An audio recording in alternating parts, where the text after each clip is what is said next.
La relación de pareja es lo más complicado que existe, mucho más complejo que un individuo, porque es dos individuos tratando de entenderse, ¿no?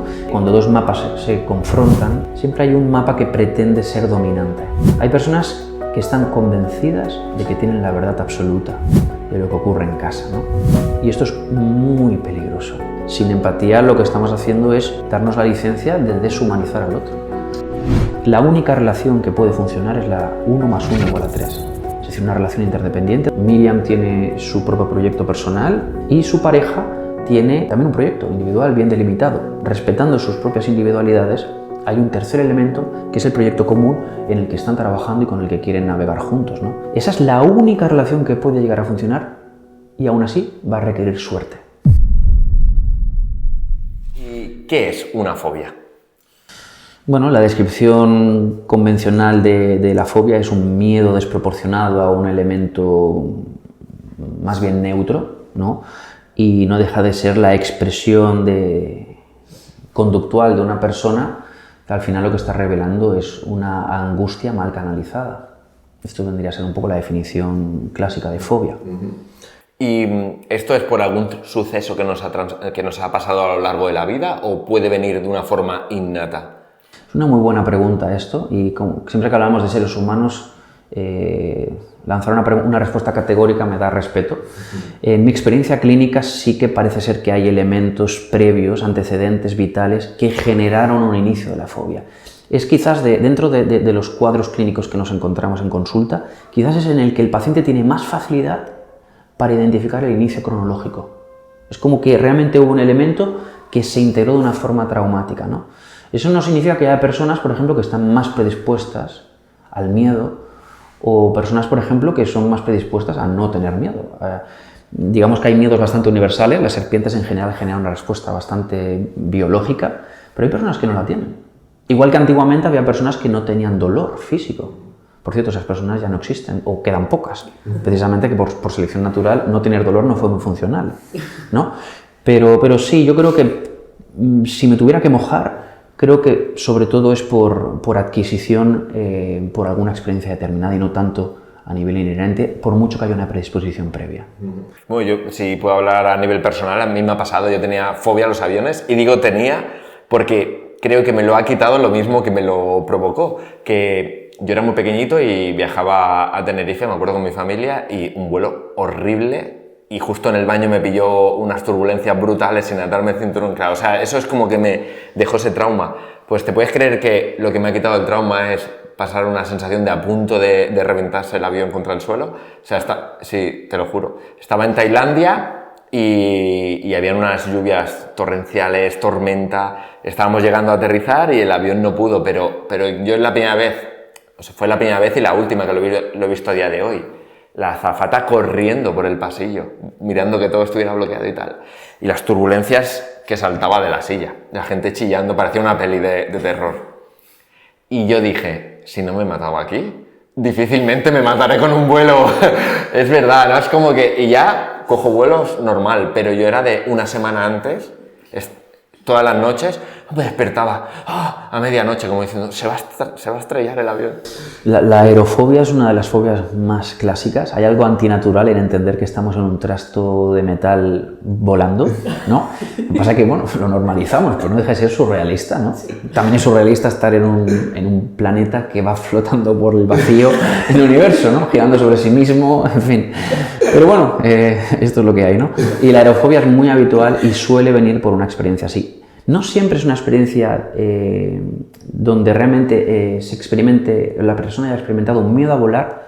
A veces el miedo es el miedo a tener un ataque de ansiedad. Es decir, es el miedo al miedo. También ocurre con los coches, ¿no? Se llama amaxofobia, es una fobia a conducir o a ir en un vehículo. Y es curioso que cuando alguien ha tenido un accidente bastante severo, normalmente es fácil de reparar con terapia.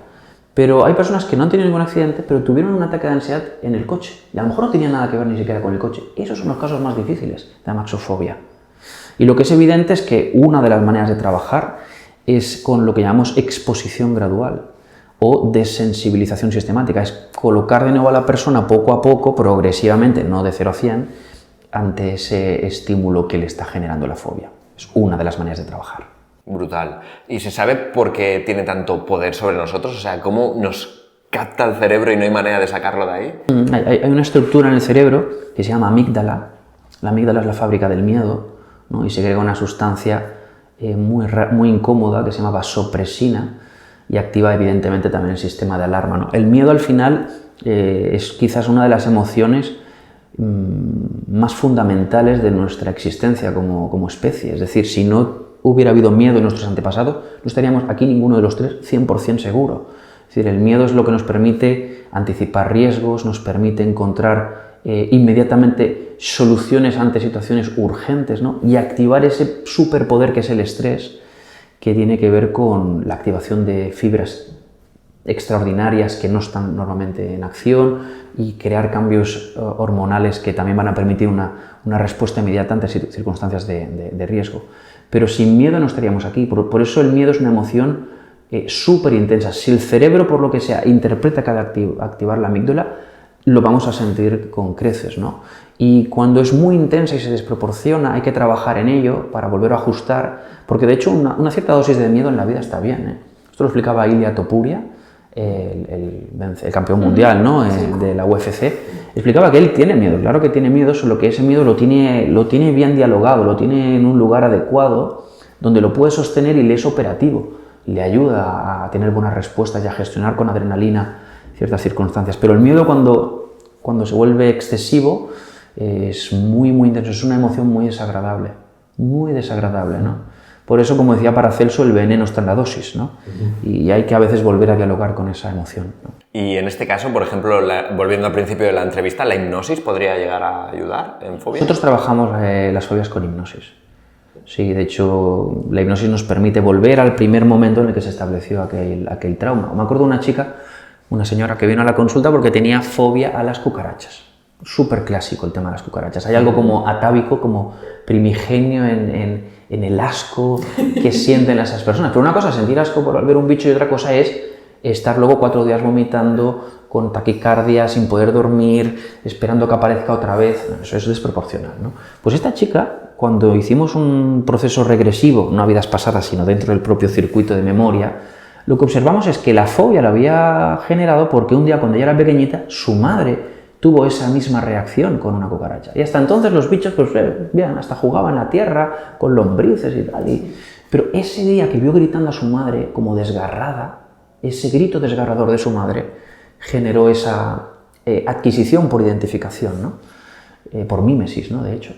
Y a partir de entonces era un infierno, ¿no? Le estaba fastidiando la vida, le estaba inhabilitando la vida, ¿no? Porque además, no sé cómo lo hacen las personas que tienen fobia a las cucarachas, que son las personas que más las ven. O sea, eso sí que no he llegado a entenderlo jamás, ¿no? Seco de confirmación de cucaracha, ¿no? Es la formación reticular, ¿no? La mujer embarazada que ve otras mujeres embarazadas, no sé, la persona que quiere, yo qué sé, comprarse un Tesla y de golpe empieza a ver Teslas por todos los lados, en fin. Es el sesgo de confirmación y esa formación reticular, ¿no? Entonces lo que hicimos con hipnosis, lo que hacemos con hipnosis es volver a ese lugar. Desde otro lugar nos disociamos, lo vemos con perspectiva en tercera persona, bajamos la intensidad emocional de momento, le damos la información a esa niña para que pueda complementar esa experiencia, que no deja de ser una falta de información, y colocamos otros estímulos alrededor, vemos la situación desde otros ángulos, ¿no? Y ahí ya se produce un cambio, ¿no? Es lo que se llama cura rápida de fobias. A veces funciona en una sola sesión y a veces hay que hacer otro tipo de trabajos complementarios, como por ejemplo la exposición gradual. Hay que hablar también de que es muy interesante cómo se está trabajando ahora también con realidad virtual, con gafas de realidad virtual. Es súper interesante. Yo no trabajo todavía a día de hoy, aunque estoy en ello, pero es otra manera también muy interesante de trabajar con fobias. Como de ir exponiendo. Claro, tú, por ejemplo, la aerofobia, pues bueno, pues venga, te lo pones, nivel 1, y es ir al aeropuerto con el coche. Brutal. Y estás en el aeropuerto, te quedas un rato allí, te vas a tomar un café, y estás allí con la realidad virtual, ¿no? Otro día, pues ya coges el avión, pero no vas a despegar, solo subes al avión, estás allí, te pones los cinturones. Y puedes ir subdividiendo en esa exposición gradual que os decía una experiencia que parece real, porque a día de hoy tenemos una realidad virtual ya bastante cercana a la realidad, ¿no? Hasta el punto de poder coger un avión y estar en el avión, sentir el despegue, etc. Has dicho algo, me ha parecido muy interesante que ahora vamos a por agua, si no un segundito, que es que las fobias, al final, los miedos, son falta de información, ¿no? La mayoría de veces. Bueno, hay miedos proporcionales, que son lo que son, ¿no? Es decir, si te viene un tigre famélico y viene hacia ti, hombre, no sé si es falta de información o es que realmente viene el tigre, ¿no? Pero hay veces que un miedo desproporcionado se ha adquirido en un momento de nuestra vida donde quizás éramos más pequeños y veíamos las cosas como un niño, entonces, o como una niña, ¿no? Entonces, lógicamente, aún no teníamos la experiencia, la sabiduría que como adultos hemos obtenido. Pero es que eso que se aprendió en aquella etapa de nuestra vida ha quedado aprendido tal cual. Porque la mente funciona por capas, va dejando sedimentos de lo que se ha aprendido en diferentes etapas de nuestra vida. Claro, yo necesito aportar esa sabiduría, esa fortaleza, esa convicción, esa capacidad de relativizar o desdramatizar que como adulto tengo, pero que en aquel momento no tenía. Y quizás incluso lo que percibía aquella mujer cuando escuchó a su madre gritando es que su madre estaba en peligro, o que su madre estaba sufriendo, o que a su madre le iba a pasar algo muy grave, y algo se rompió ahí dentro, cuando todavía la relación con su madre era excesivamente simbiótica. No, porque claro, como adulto, uno ve eso y dice, bueno, no era para tanto. ¿Qué pasaría si pudiera llevar el programa de adulto al momento de trauma, ¿no? Es ahí donde se empieza el juego terapéutico. Bueno, y así para acabar este bloque de preguntas, vamos al salseo, como dice Óscar. ¿Cuál es la fobia más rara que has tratado en consulta? Vale, sí. Acaba de venir, ¡pum!, ¿no? La fobia más rara que estoy trabajando en consulta, misofonía. Que de hecho misofonía no es el nombre de la fobia, pero bueno, estaría relacionado con la fobia. Que es miedo atroz a escuchar a alguien comiendo. Pánico atroz a escuchar a alguien comiendo. En el caso de mi paciente, en el que estoy pensando, es una persona que además no puede ver a nadie comer. Ni poniéndose un palillo entre los dientes. Es una sensación, o sea, no os lo podéis ni imaginar. La parálisis que le genera, las ganas de llorar, la angustia, los ataques de ansiedad y de pánico que le produce. Entonces, claro, es bastante peculiar, existe, está registrada, está documentada, no es habitual, ¿vale? Y evidentemente estamos intentando ahora desentrañar qué hay detrás de eso, ¿no? Porque no deja de ser un caso peculiar de cómo esa angustia, que muchas veces la fobia es el lugar donde se deposita una angustia que en verdad no tiene nada que ver con la propia fobia, sino que como no podemos acceder a ese lugar realmente doloroso que está en el inconsciente por sí se define por un lugar en el que acceder podría ser doloroso. Entonces el cerebro hace cosas muy curiosas, tiene mecanismos de defensa muy interesantes, y uno de ellos es sustituir la causa real de angustia por cualquier cosa, ¿no? Por algo que sí que sea manejable, por algo simbólico, por algo que sea representativo de lo que realmente está ocurriendo. Entonces, bueno, ahora estamos en fase de investigación, lógicamente. No sé si voy a trabajar con hipnosis o no, pero bueno, creo que sí que estamos empezando a tocar alguna tecla que puede ser interesante. Vale, Benjamín, y entrando en el último bloque, que es terapia de parejas, ¿crees que el hecho de que el terapeuta sea hombre o mujer tiene cierto sesgo a la hora de tratar ese conflicto en la pareja o lo que haya llevado a la pareja a ir a terapia? Es una muy buena pregunta. Estoy pensando si responderte honestamente o responderte lo teórico, ¿no? Nada, voy a ser honesto. De entrada hay que entender que en la terapia de pareja, y esto es muy interesante que todo el mundo lo escuche, el terapeuta no es juez.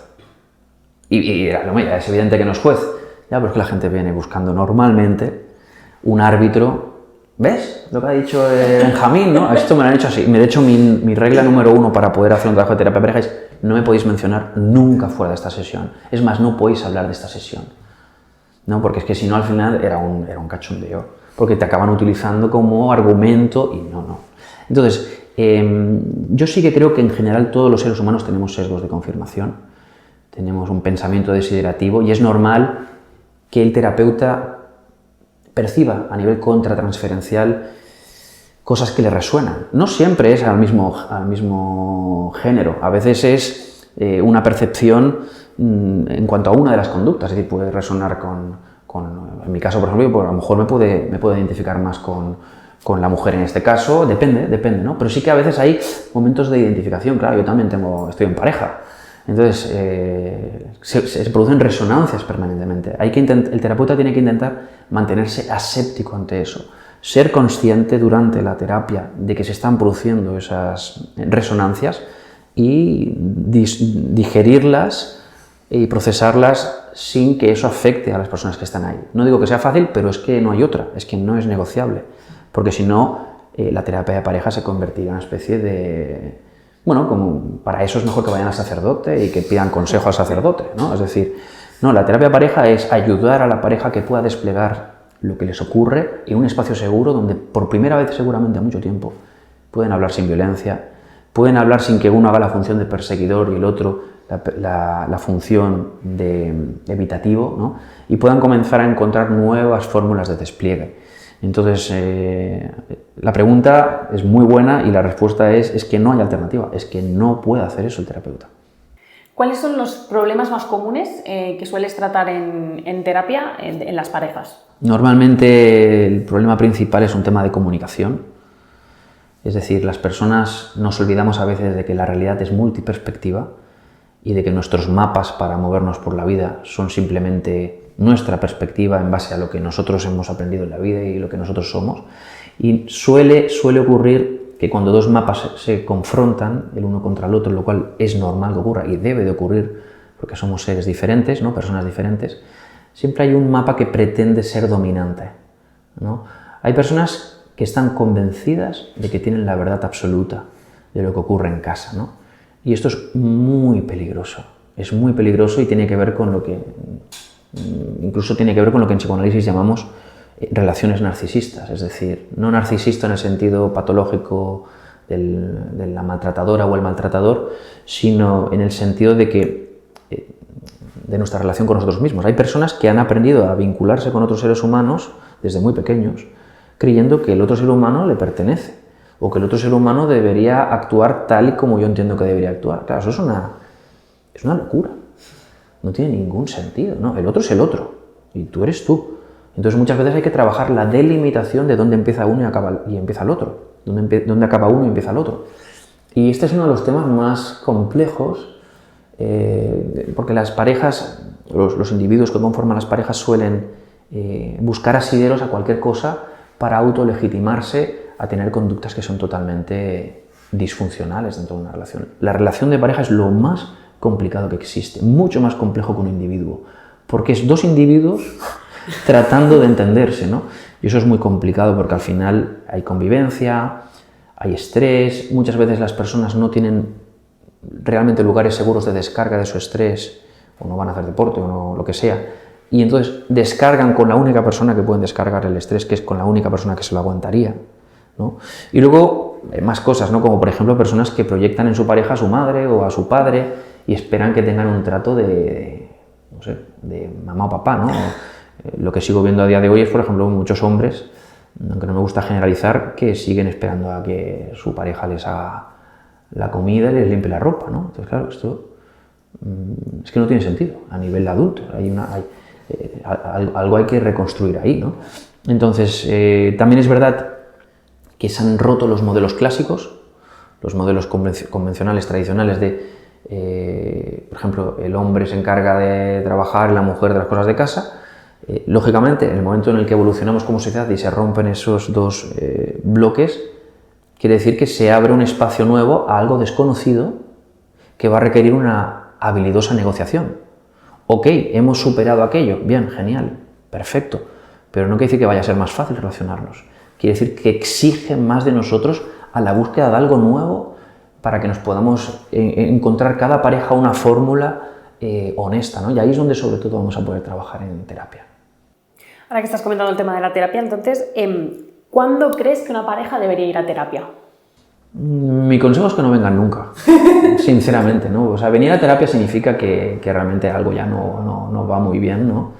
Y lo ideal sería que estas cosas que estamos hablando hoy aquí haya un ejercicio ya de autorreflexión y autocrítica, ¿no? La autorrevisión y la autocrítica tienen que ser una herramienta permanente.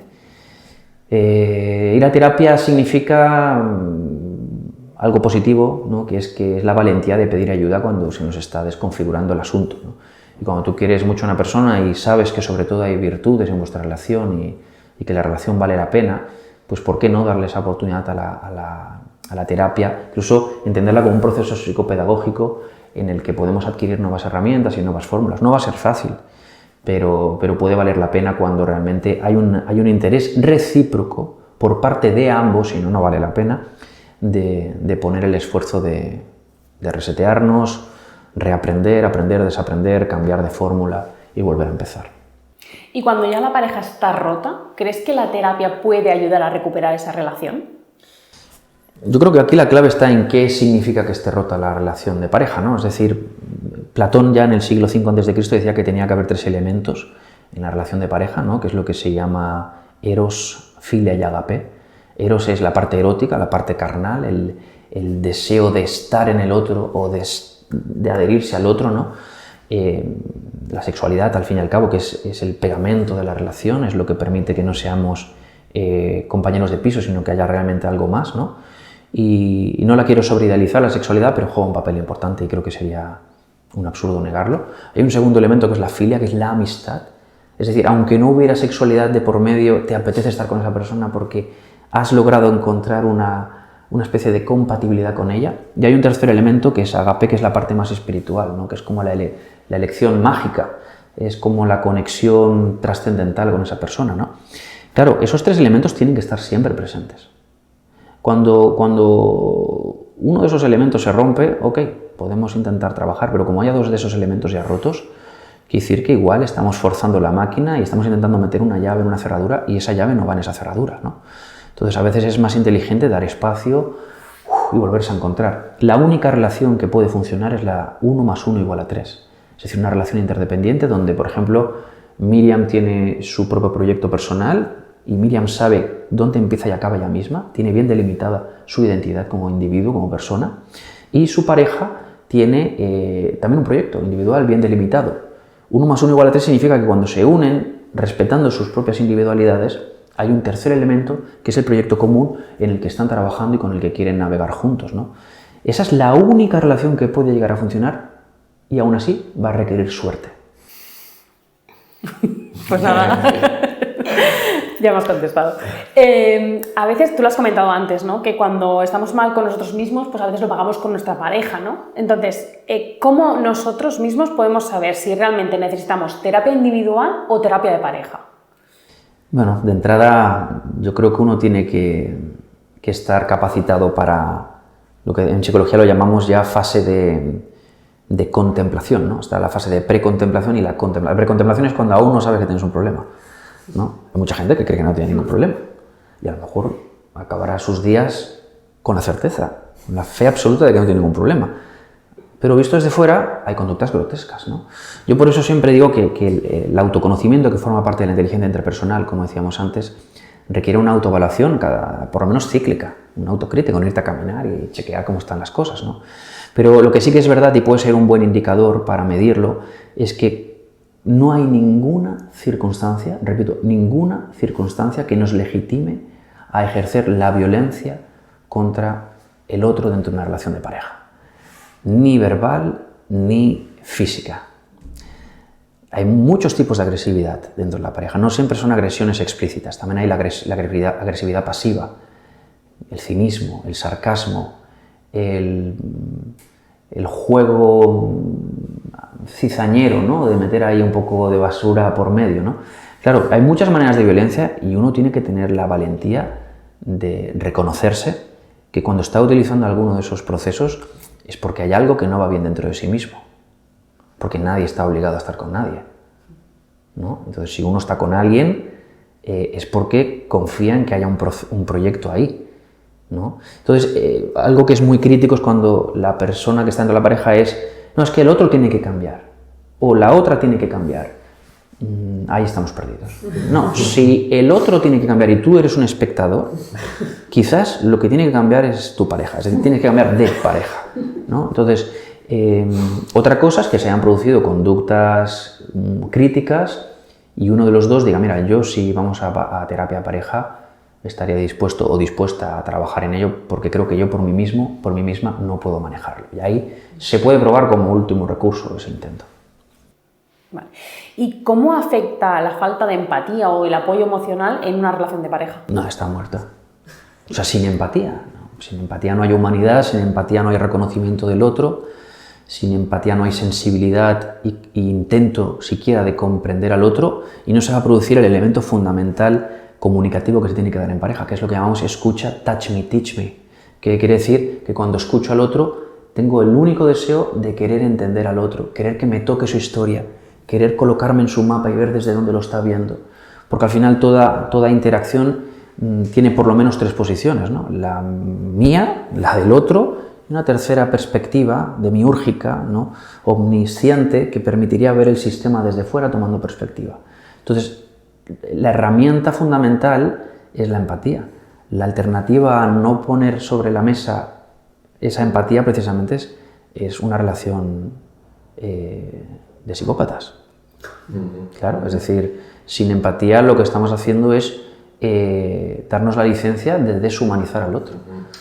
Entonces ahí es donde empiezan las relaciones narcisistas, las relaciones realmente tóxicas en las que hay que salir corriendo, aunque el otro se parezca a Brad Pitt o a quien sea, da igual, huye como no hay un mañana.